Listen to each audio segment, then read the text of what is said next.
Hello and welcome back to the channel. Today we're going to talk about the two cities of Vlorë and Tirana in Albania.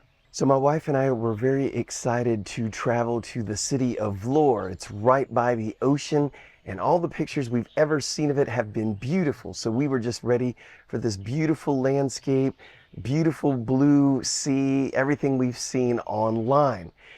However, so this is our first day in Vlorë. Now this is a place that doesn't get rain very often. I think they boast that there's 300 days of sunshine a year.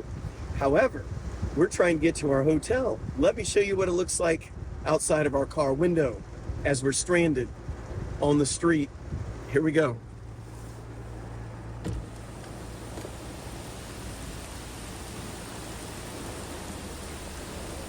You can see we're in a world of trouble right now.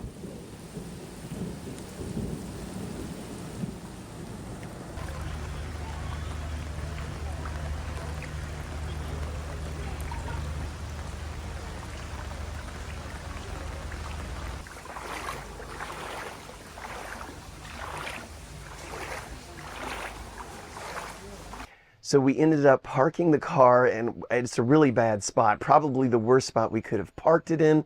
Didn't know that at the time. And then my wife and I got out and we had to wade through the water all the way to our Airbnb, which was a good distance away. So we get to the Airbnb and now there's no power. So we just arrived in the city. Everything's shut down now because now there's no power. People are frantically trying to pick up their kids or go home, whatever they need to do, because now the streets are flooded. This was our first day in Vlorë, starting at about 1 o'clock to the evening. 3 is when the rain hit. Total disaster. So the next day, things were drying up a little bit. We still did not have any power for most of the day.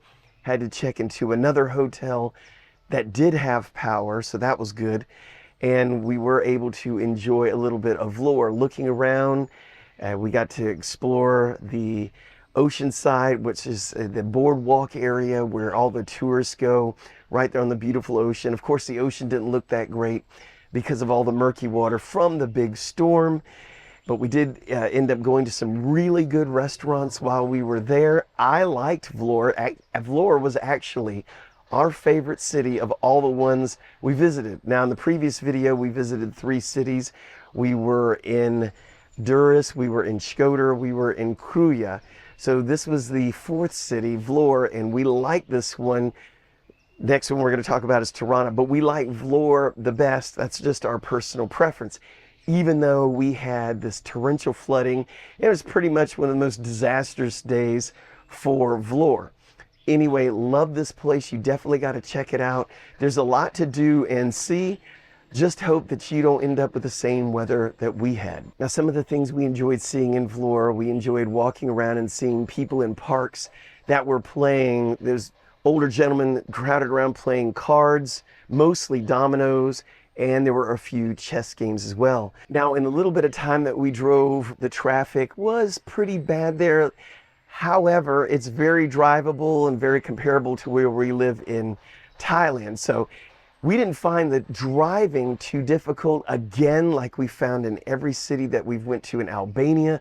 The problem's not necessarily the driving, at least not for us.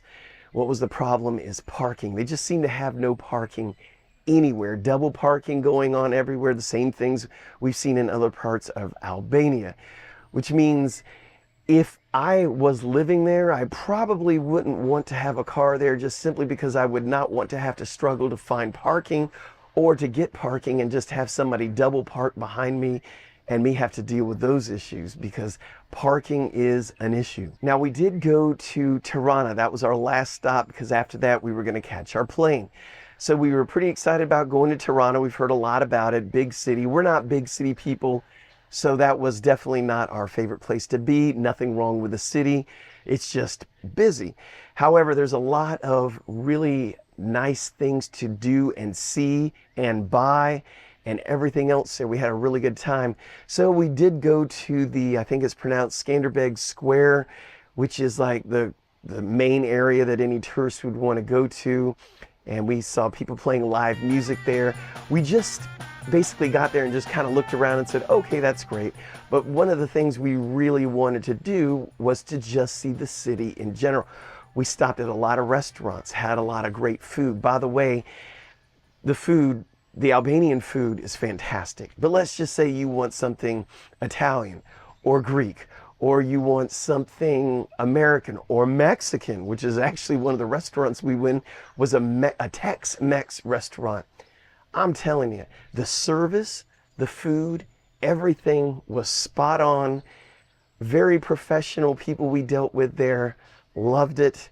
I went into a bookstore, was looking for a particular book in Albanian, and the person there helped me, even though they didn't speak any English, and I spoke just a little bit of Albanian. Very helpful. Everything we did in Tirana was really nice. If you're a big city person, you're really going to like it there. Is there driving issues in Tirana? Well, yeah. I mean, it's a busy place. There's just a lot of traffic. I'm going to do a whole video on driving in Albania, so that's coming, so just wait for that one. But overall, I would say the big issue again is just parking. Now, we did park in a parking garage. It was underground. We scoped it out ahead of time. We figured that would be a good place to park. So we go down to the very bottom level, okay, and the only lights that you're going to have are artificial lights because it was down 2 floors. No windows, no nothing. It's just underground. So apparently there are motion sensor lights that stay on. We did not know that. So we parked the car. We're getting all of our stuff out of the car. We just started to go walking. Now, granted, it took us about 5 minutes to get it together. As we're walking back out, the light shut off. And we freaked out. We had to use the lights on our phone to even see. Eventually, after about 20 seconds of us walking, the lights did come back on. A little freaky because we could not remember which way we needed to walk. Yes, it was that dark. One thing that I really appreciated about Tirana, and I'll say the rest of Albania, is that they do have a lot of tiny grocery stores everywhere. So wherever you're from, you might be used to big grocery stores that you go to. From what we have witnessed, and this could be, if there's big ones, please put that down in the description if you know, because I didn't see any. But there are a lot of small type of grocery stores everywhere that have pretty much what you need. I noticed they didn't have meat, but then we would pass a lot of places that were just meat markets. So that was kind of a breath of fresh air. I see you would go to one place for your groceries, one place for your meat. Kind of is like going back in time a little bit. We're from the U.S., and I know that's the way things used to be maybe back in a long time ago, which I like it. I like the fact that you can be in Tirana and walk around to everything and not even need a car. And again, we've said this in a previous video about the other cities we visited. You can get around a lot easier with alternate transportation than you can with a car, at least parking wise.